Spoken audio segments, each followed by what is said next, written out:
sainte avec pudeur et modestie. Vrai ou faux?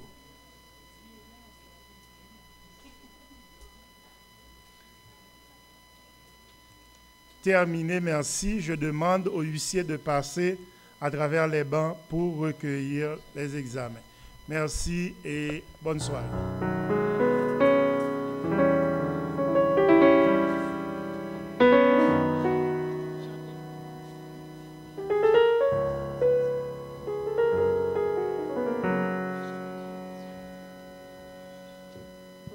Maintenant, nous vous invitons à vous lever et nous allons chanter le chantème. Le Fils de Dieu vint sur la terre mourir pour moi car il m'aimait.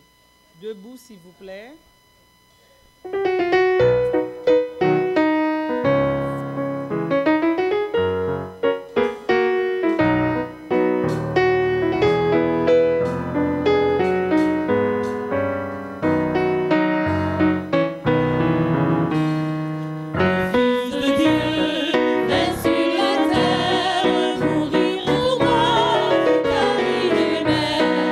Est-il le plus profond mystère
nous a tant aimés. Tu as accepté à livrer ton corps au sacrifice parce que tu savais que le seul moyen de nous réconcilier avec ton Père, c'était de te détruire pour te reconstruire toi-même. Tu nous as dit que j'ai le pouvoir de donner ma vie, j'ai le pouvoir de la reprendre. Merci du fait que tu es le Dieu capable de faire tout ce qu'il veut dans les cieux et sur la terre. Nous soupirons après le jour où nous pourrons recevoir de toi la couronne que tu nous réserves. Aide-nous, s'il te plaît, à nous rappeler que tu nous as tant aimés jusqu'à mourir à notre place. Et tu nous aimes encore jusqu'à vouloir que nous soyons avec toi pour l'éternité. Nous voici, nous sommes en ta présence. Merci pour tous tes bienfaits envers nous. Nous étions là excepté les mardis, tous les soirs avec toi. Merci du fait que tu es Dieu. Et outre que tu as fait la convocation, ce n'est pas nous qui sommes venus de gaieté de cœur, mais tu es si bon que tu nous as attirés à toi. Veuille, ô Père, garder dans les annales de l'histoire céleste ces moments forts que nous avons connus avec toi. Et veuille faire que tous tes enfants qui sont à toi, c'est toi qui l'as dit, nous le croyons. Il y a des brebis qui ont entendu ta voix et qui ne se sont pas manifestées ouvertement, mais nous avons la ferme garantie que tu les conduiras à destination. Bénis pour nous la réunion de ce soir. Que ton nom soit glorifié et que toute bouche confesse que l'Éternel des armées est le Dieu des Adventistes du 7e jour. En Jésus, pour ta gloire, nous te prions. Amen.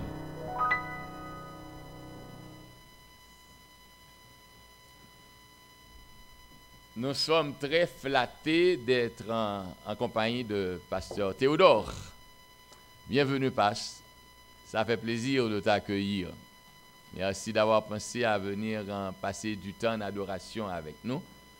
Que Dieu bénisse ta famille et qu'il bénisse ton ministère. Êtes-vous content d'être là ce soir? Je crois que Jésus vous a visité, pas vrai? All the time. This is his promise. He will be with us. Moi, à soir, il y a de nouveaux amis que je vais saluer. Je suis Jean-Hercule Toussaint. Comment relais? Vous me connaissez aussi. Marie. C'est ton garçon? Et comment s'appelle-t-il? Johnson. Hello, Johnson. Nous avons d'autres amis dans la salle. Je voudrais que mon ami reçoive ma salutation. Comment t'appelles-tu? Je suis Jean-Hercule et toi? Carmel. Bienvenue, Carmel. Nous sommes très heureux d'adorer avec toi. Il y a une amie qui n'est plus une amie, mais qui est notre sœur Marguerite Sermo. Bienvenue. Nous t'avons manqué hier soir. Nous sommes contents de te voir ce soir. Aurais-je manqué d'autres amis? Je doute fort. Ok, bien-aimés, nous allons aujourd'hui vous présenter le nouveau style de vie. Vous vous rappelez que Paul eut à dire aux frères et sœurs de Corinthe, si quelqu'un est en Christ, il est une nouvelle créature, les choses anciennes sont passées et toutes choses sont devenues nouvelles. Comme pour dire, et la traduction œcuménique de la Bible rend ce verset de cette manière, c'est une nouvelle création. Dieu a repris la création. De telle sorte que nous sommes complètement restaurés. Ce n'est pas un greffage. Et ce n'est pas non plus un plâtrage. Mais c'est une création. Complètement transformé. Donc, nous ne sommes plus la même personne. Et par la foi, si vous que vous souffrez encore, sachez que l'heure de la délivrance arrive bientôt. Bien-aimés frères et sœurs, notre Jésus revient bientôt. Je l'ai dit, je le répète, et j'espère que vous avez su saisir la portée de ce que j'ai voulu vous transmettre. Être en Christ n'est pas synonyme de ne pas avoir de problème.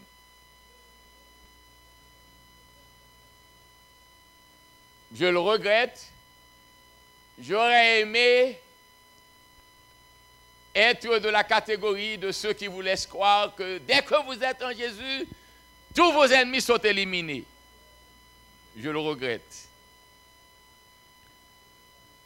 Maintenant, laissez-moi vous dire aussi, et j'espère que ceux qui ont reçu le baptême, qu'ils m'entendent bien. Oui, Nancy. Laissez-moi vous dire aussi, nous sommes dans l'église de Dieu. Assurons-nous que nous sommes sincères avec Dieu. Rappelez-vous que je vous ai dit personnellement, je ne souscris pas à l'idée que l'église est un hôpital, bien que ce soit un hôpital. Mais je ne souscris pas. Parce que l'église est un ensemble de pierres vivantes. Si vous avez goûté que le Seigneur est bon, approchez-vous de lui, pierres vivantes. Et comme des pierres vivantes, vous formez un édifice dans le Seigneur. Donc, si Christ, ce n'est pas Christ que nous servons, ce n'est pas avec Christ que nous marchons, Christ n'est-il pas le maître de son Église? N'est-ce pas vrai? Donc, Christ est la pierre vie et nous sommes attachés à la pierre vie.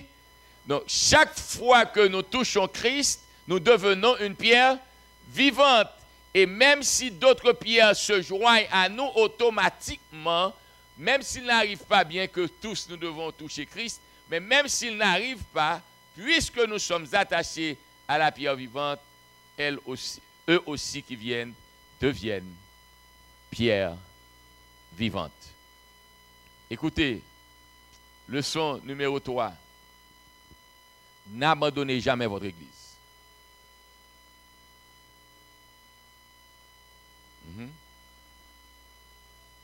Et savez-vous pourquoi? Savez-vous pourquoi? Charline, tu sais pourquoi?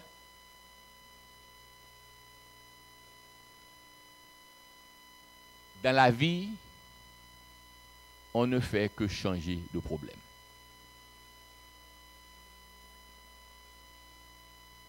Si vous allez, frère Samuel, quelque part où vous me dites qu'il n'y a pas de problème, amenez-moi avec vous.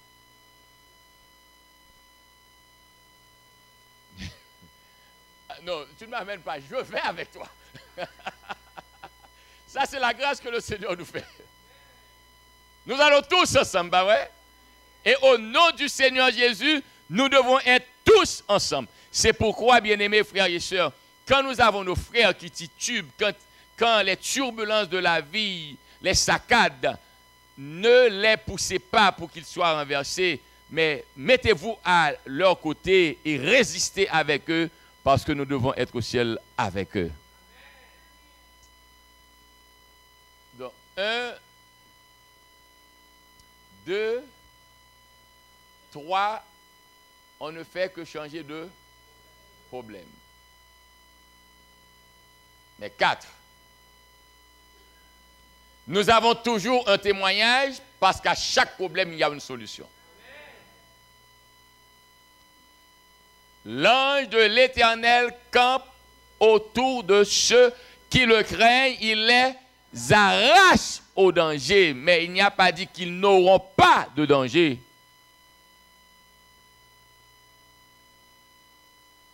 Et savez-vous ce qui fait votre grandeur en Christ, c'est quand les problèmes se sont déferlés sur vous, problème après problème, Dieu vous fait traverser tous les problèmes et au bout du voyage, vous dites, l'Éternel est avec moi.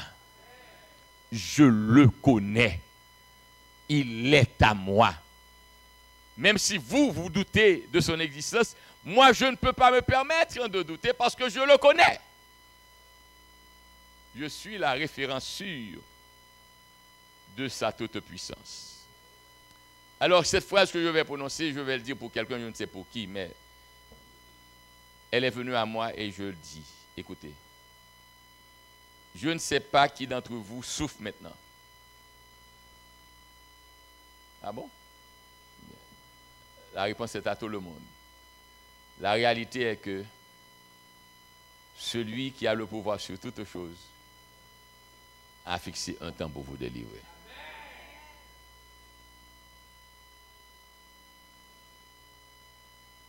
OK? Donc rappelez-vous ce que je vous ai dit. Quand on accepte Christ, ce n'est pas la fin des problèmes. Quand on accepte Christ, ce n'est pas la fin des difficultés. Quand on accepte Christ, ce n'est pas la fin des tribulations, mais avec Christ, on est plus que vainqueur. Ce n'est pas au ciel que nous allons remporter la victoire. Nous remportons la victoire maintenant. Au ciel, nous allons célébrer la victoire que nous avons remportée sur la terre. Ne vous trompez pas. Ce n'est pas au ciel que vous êtes vainqueur. Vous êtes vainqueur ici, sur la terre. Vous êtes vainqueur quand on vous dit qu'on va vous mettre à la porte et que vous regardez à Christ. Vous êtes vainqueur quand le patron vous a demandé de prendre votre valise et de partir. Vous regardez à Christ. Vous êtes vainqueur quand le médecin vous a annoncé que vous êtes atteint d'une tumeur ou d'un cancer. Vous restez calme. Et même le médecin est étonné de voir votre silence. Vous êtes vainqueur. Mais au ciel, nous allons célébrer la victoire. Parce que celui qui est le vainqueur des vainqueurs attend tous les vainqueurs en son nom. Et nous devons le voir face à face. Donc, je vous ai dit que vous avez une vie nouvelle. Savez-vous le secret de votre victoire? Comment vous pouvez remporter la victoire? Vous ne remporterez la victoire. Écoutez-moi bien.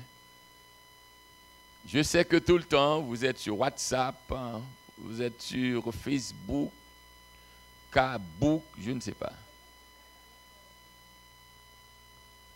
Mais ne vous laissez pas submerger par les médias, pardonnez-moi, à un point de ne pas avoir le temps qu'il vous faut pour être en contact avec Dieu.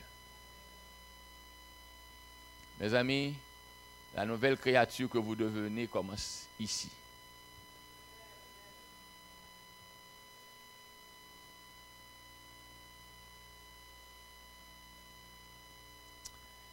Vous savez, il y a un jeune pasteur qui se plaignait de la dureté de la vie, de la délicatesse du ministère. Puis, il discutait avec un vétéran, un pasteur retraité. Et puis, le pasteur de lui dire, le vétéran, « Êtes-vous vraiment pasteur ?» Il a dit, « Oh, mais quelle insulte! J'ai étudié, on m'a diplômé, je travaille, je suis consacré. Et vous me demandez si je suis pasteur. » Et il lui a dit, « Soulevez votre pantalon. Soulevez votre pantalon. La jambe de votre pantalon. » Non, j'aurais dit, « Descendez. » Nous allons comprendre français. Si je vous avais dit descendez votre pantalon, vous seriez dans le doute, mais soulevez, j'ai dit. Et le type a soulevé, et en soulevant, le vieux pasteur a regardé là. Et puis tout était beau. Et le pasteur de lui dire, vous n'avez pas encore commencé.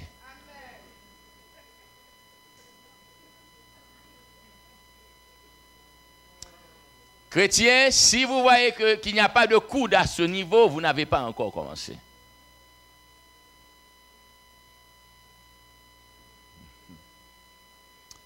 Tu as commencé, toi. Nous devons, tout le monde vérifier.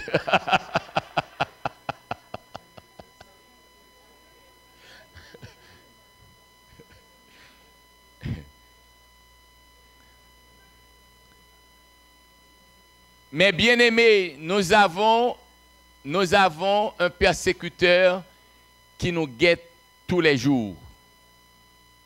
Et à moins que nous ne restions à genoux, il remporte la victoire. Donc je vous invite, s'il vous plaît, à rester où, j'ai dit. C'est la meilleure position. Et c'est la plus grande position. Je répète, c'est la meilleure position et c'est la plus grande position. Donc, vous qui êtes adventistes, vous qui aimez Christ, même si vous n'avez pas encore reçu le baptême, si vous voulez avoir un style de vie nouveau, tout ce qu'il vous faut faire, c'est d'apprendre à prier sans cesse. Vous n'avez pas besoin d'être à genoux pour prier. Et s'il vous plaît, faites la différence entre la prière et la routine. Vous pouvez marcher à toutes les réunions de prière, mais vous ne priez pas. Vous allez à un programme parce que vous aimez les programmes, mais vous ne vous concentrez pas. Il est préférable pour vous de rester chez vous ou d'aller au marché puce.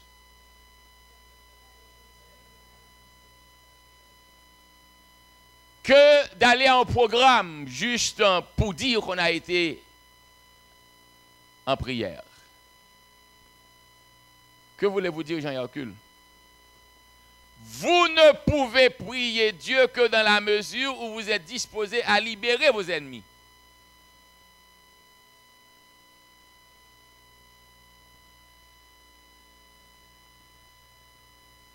Vous ne pouvez prier efficacement quand vous ne respectez pas Dieu.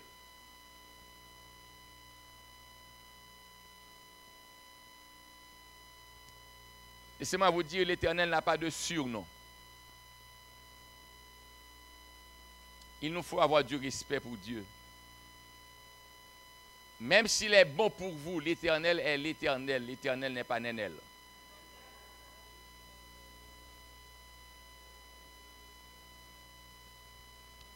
Il faut respecter le nom de Dieu. Et s'il vous plaît, laissez-moi vous dire que nous devons être conscients que nous sommes dans la présence de Dieu. C'est pourquoi l'église de Bethel n'est pas du nombre des autres églises où les sœurs et les frères rentrent comme ils veulent. N'oubliez pas que les séraphins sont dans la présence de Dieu. Ils ont 6 ailes. 2 pour voler. 2, ils se couvrent la face et 2 pour couvrir leurs pieds. Même en présence de Dieu, des anges qui n'ont jamais péché se couvrent la face.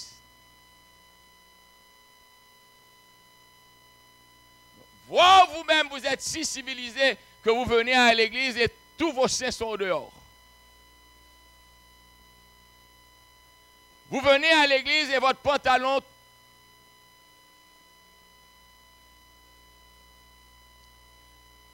si je n'étais pas chrétien et qu'il me fallait m'inspirer de ce qui se passe au dehors, je dirais qu'on ne se présente pas au tribunal sans être bien vêtu. Quoi donc tu dis, guerrier? Oui, on vous expulsera. Et on ne rentre pas non plus au tribunal. Judge Judy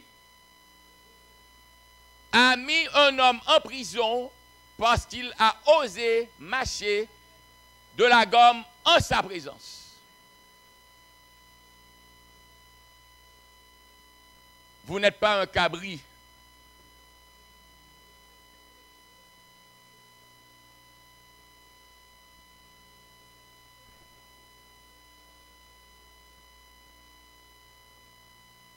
Vous êtes des adorateurs de Dieu.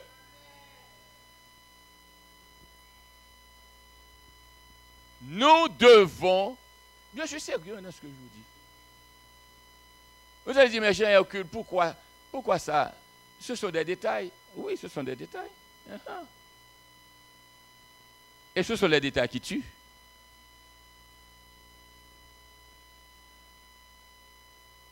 J'ai un ancien d'église, un bon ami à moi qui m'a dit un jour, Pasteur Toussaint, ton problème c'est que toi, tu capitalises sur les grandes choses. Pourtant, les menus détails ont de la valeur. Bien-aimés frères et sœurs, ça paraît ne pas avoir de la valeur. On ouvre seulement la bouche, on dit bonjour, bonsoir. Qu'est-ce que c'est? Mais ça a de la valeur. Bonjour mon frère. Bonsoir ma sœur. Dieu veut que nous soyons frères et sœurs. Donc nous devons prier. Prier en tout temps. Et nous devons respecter Dieu. Même au moment où nous croyons qu'il ne nous voit pas. Au contraire, quand vous réalisez qu'il ne vous voit pas, c'est à ce moment-là que vous devez faire attention.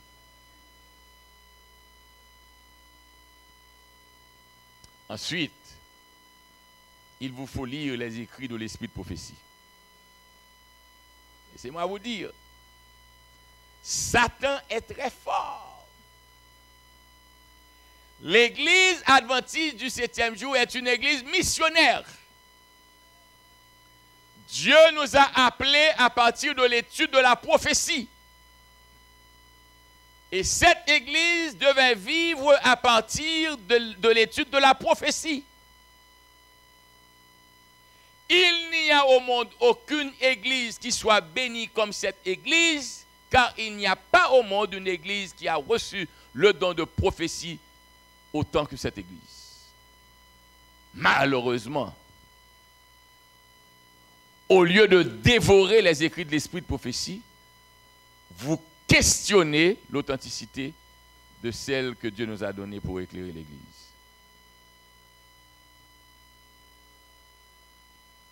Je préfère ne jamais être grand pasteur, mais moi je crois dans les écrits d'Ellen White. Et je le dis toujours, si seulement le monde avait pris le temps, les chrétiens avaient pris le temps de lire l'ouvrage Le foyer chrétien, il y aurait moins de problèmes dans l'Église. Et ce qui m'a surpris, j'ai été à Orlando pour célébrer les 25 ans de mariage d'un collègue. Un ami, un type qui m'aime beaucoup depuis Haïti, Bénézère. Peut-être que certains d'entre vous le connaissent, Serge, cher enfant. Alors que j'ai fini de célébrer le mariage de Serge et que j'étais assis avec un député haïtien, il m'a dit, pasteur, j'ai une émission et mon émission est très écoutée. On m'appelle pour me dire combien je suis un homme versé dans ce que je dis. Mais ce qu'ils ne savent pas, pasteur, toutes mes émissions sont tirées des écrits de Ellen White. Il dit quoi? Il dit, j'ai tous les ouvrages d'Ellen White et je les dévore. Et il arrive dans cette église où de petits chrétiens qui n'ont jamais ouvert un ouvrage de Ellen White osent critiquer Ellen White. Ils ne savent même pas ce qu'ils disent. Donc je vous en conjure, avant de parler d'elle, lisez un ouvrage. Et je vous recommande le foyer chrétien. Même à la bibliothèque de Harvard University, l'ouvrage Éducation d'Ellen White est parmi les rayons. Et vous-même, qui êtes le peuple choisi, qui avez le privilège de l'avoir, vous faites de la philosophie. J'ai dit 1, prière. 2, les écrits de l'esprit de prophétie. 3, tout bon adventiste du 7e jour étudie la leçon de l'école du sabbat. Vous n'étudiez pas la leçon parce que vous êtes moniteur. Vous n'étudiez pas la leçon parce que vous ne voulez pas être gêné quand on vous pose une question. Mais vous étudiez la leçon parce que vous voulez nourrir votre âme. C'est un plan d'études conçu par l'Église mondiale pour vous aider à étudier la parole de Dieu de manière systématique. Vous êtes avec moi? Nancy, et moi, papa, vous faites ça, vous faites.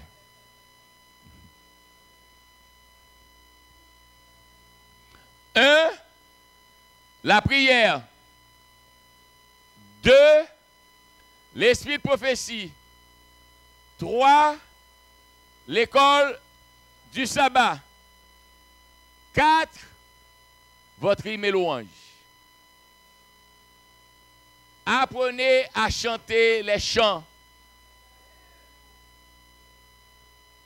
N'écoutez pas toutes sortes de musique. Satan atteint le seuil des chrétiens à partir du type de musique qu'ils écoutent.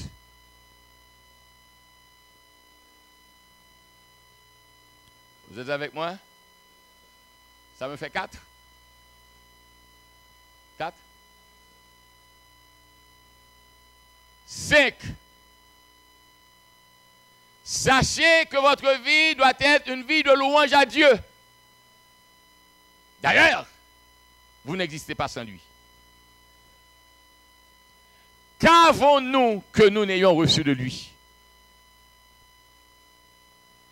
Et comment croire que nous pouvons perdre quand nous lui manifestons notre fidélité? Le chrétien doit se rappeler tous les jours, il n'existe pas de par lui-même. Le chrétien doit se rappeler tous les jours que s'il vit, c'est la grâce de Dieu. Le chrétien doit se rappeler tous les jours, ce n'est pas lui qui prend soin de lui-même, mais c'est Dieu qui prend soin de lui. Par conséquent, il n'y a aucune somme d'argent au monde capable d'assurer son bonheur. Son bonheur est caché en Christ. Et puisque mon bonheur est en Christ, je suis prêt à faire tout ce que Dieu me dit.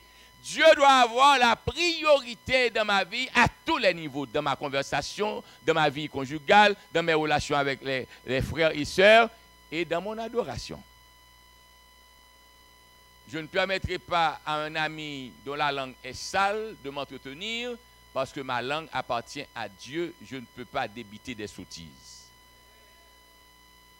Quand je suis en Christ, je deviens précieux.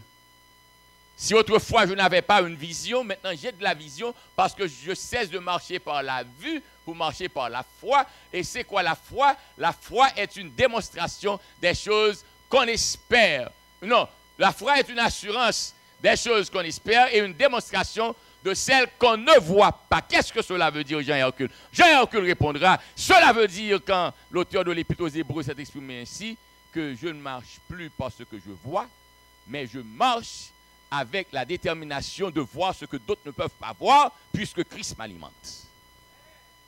Quand d'autres voient échec, moi je vois succès. Quand d'autres voient difficulté, moi je vois opportunité. Parce que je n'ai peur de quoi que ce soit, je sais que Christ et avec Christ, tout m'est possible.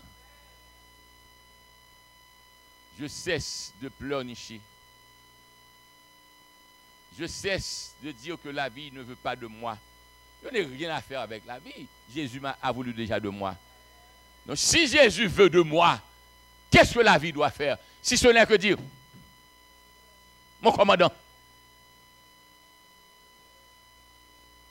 la vie ne peut pas vous barrer. Parce que Dieu est votre libérateur. Où que la vie vous emmène, ne créez rien. Il y a Dieu qui vous observe.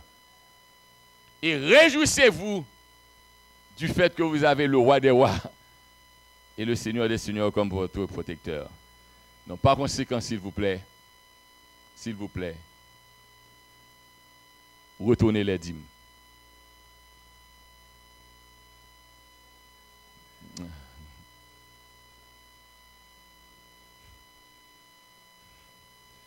Retournez les dîmes. Présentez des offrandes généreuses. Et les deux révèlent que j'ai foi en Dieu. Je ne dépends pas de ma force pour vivre. Je dépends de la grâce de Dieu. Savez-vous que si Jésus vous laisse couiller un matin par une autre voiture et que vous devenez paralysé, le monde n'a plus besoin de vous? Toute seule, ben, je suis.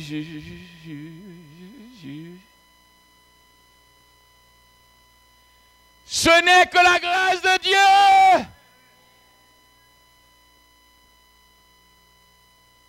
Un accident peut vous rendre paralytique.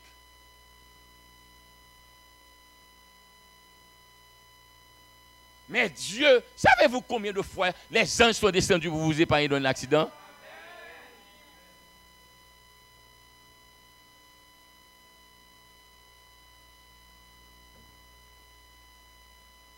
Ensuite, rappelez-vous que tous les hommes sont hommes. Personne n'est parfait. Moi-même, pas un membre de l'église qui a fait tête chaud, a dit pasteur tout serré des fois me sont des besoins encore, c'est pasteur tout serré, c'est moi oui. Et doit même pour me gagner défaut. Pas venir pour me petit jouer de ça. Ou défaut pas mais défaut pas. Nul n'est parfait. Il n'y a que seul à remporter la victoire. 150 sur 100. Avec mes limites d'homme qui ne puissent faire grand chose en mathématiques. Je dis 150% parce que je suis un chrétien. Mais lui, c'est infini sur 100. Seul Jésus est parfait. Et malgré tout, on eut à lui faire des reproches. Hein? Donc, s'il vous plaît, soyez en paix avec tout le monde. Mais recherchez la paix d'abord avec Dieu.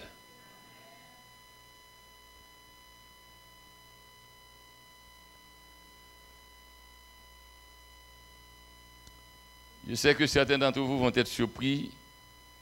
Je laisserai la phrase à qui doit prononcer la phrase.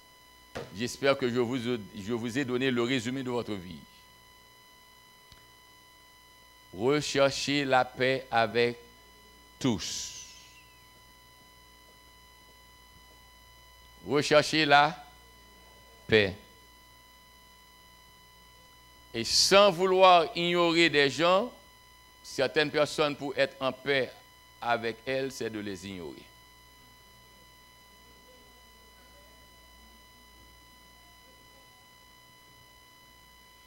Il y a des gens, si vous les poursuivez, ils ne feront que vous détruire. N'ayez personne en rancœur. Aimez tout le monde. Mais je vous assure, il y a des gens, si vous les poursuivez, vous allez être détruits. Donc, je vous aime, mon frère. Je vous aime, ma soeur. Alors, je prie pour vous. Priez pour moi. Arrêtons-nous là. Et finalement, avant que je prêche,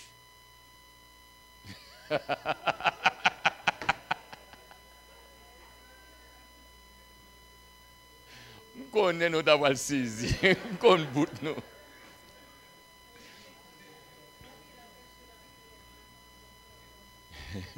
Tu as bonne mémoire, toi. J'avais dit que je parlais de la prière, n'est-ce pas? Je t'ai parlé de la prière.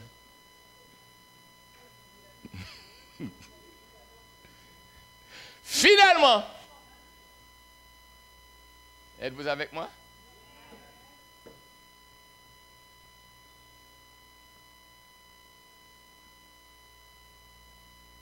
Assurez-vous d'une chose.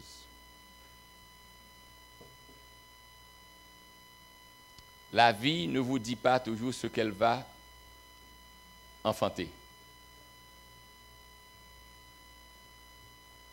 Mais Jésus vous dit qu'il est avec vous tous les jours jusqu'à la fin du monde. Ne l'oubliez pas.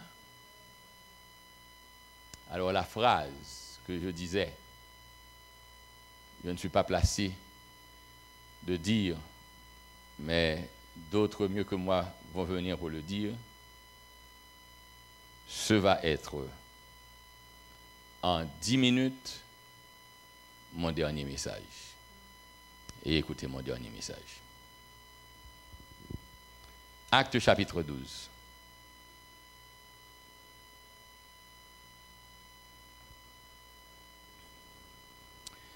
Actes chapitre 12. Lisez avec moi. Vers le même temps, le roi Hérode se mit à maltraiter quelques membres de l'Église. Qui donc? Qui donc a-t-il maltraité? Quelques membres de l'Église. Donc les membres d'Église peuvent être mal traités, mal compris. Alors, il fit mourir par l'épée Jacques, frère de Jean. Allô? Dieu laissera qu'on vous tue. Et demandez-lui pourquoi, je ne sais pas. Et alors que vous êtes son serviteur. Enlevez de vous cet esprit. Ça n'existe pas. Parce que vous êtes en Christ, vous ne devez pas avoir de problème. C'est faux. Voyant que cela était agréable aux Juifs, il fit encore arrêter Pierre. C'était pendant les jours des pains sans levain. Après l'avoir saisi et jeté en prison, il le mit, écoutez, sous la garde de 4 escouades, de 4 soldats chacune, avec l'intention de le faire comparaître devant le peuple après la Pâque. Comprenez bien. L'objet de la Pâque est ressuscité, mais on continue à célébrer la Pâque. Parce qu'on ne l'a pas accepté comme étant le Messie. Pierre donc était gardé dans la prison, et béni soit l'Éternel. Qu'est-ce qui arrivait? Et l'Église ne cessait d'adresser pour lui des prières à Dieu. Voici la raison d'être de l'Église. Quand il y a problème, l'Église doit être convoquée. L'Église doit prier. Cessons de faire de la politique. Si vous n'êtes pas satisfait de votre pasteur, restez à genoux pour lui. Car vous ne pouvez pas intercéder pour votre ennemi. Malheur à vous, si vous avez un ennemi, vous allez intercéder dans sa faveur. D'abord, votre cœur ne vous le permettra pas. Et en tant que chrétien, je ne peux pas vivre sans que je n'intercède pas. Si je suis vraiment chrétien. Par conséquent, l'Église est appelée à prier en tout temps. Il y a un grave problème maintenant au sein de l'Église adventiste. Je prie beaucoup pour ce problème. C'est consacrer les femmes comme pasteurs. Est-ce qu'une femme peut être consacrée comme pasteur?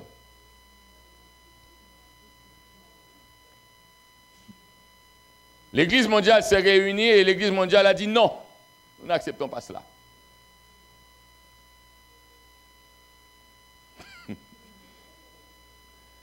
La nuit qui précéda le jour où Hérode allait le faire comparaître, suivez la lecture avec moi. Pierre, lié de deux chaînes, dormait. Alléluia. Lié de deux chaînes, dormait.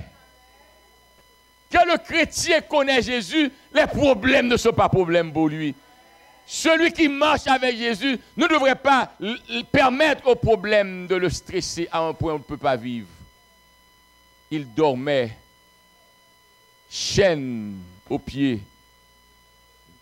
au milieu de soldats. Il dormait. Et des sentinelles devant la porte gardaient la prison. Et voici un ange du Seigneur survint, et une lumière brilla dans la prison. L'ange réveilla Pierre en le frappant au côté et en disant, « Lève-toi promptement. » Les chaînes tombèrent de ses mains. Et l'ange lui dit, « Mets ta ceinture et tes sandales. » Et il fit ainsi. L'ange lui dit encore, « Enveloppe-toi de ton manteau et suis-moi. » Pierre sortit et le suivit, ne sachant pas ce qui se faisait par l'ange fut réel et s'imaginant avoir une vision. Lorsqu'ils eurent passé la première garde, puis la seconde, ils arrivèrent à la porte de fer qui mène à la ville et qui s'ouvrit d'elle-même devant eux. Ils sortirent et s'avancèrent dans une rue. Aussitôt, l'ange quitta Pierre.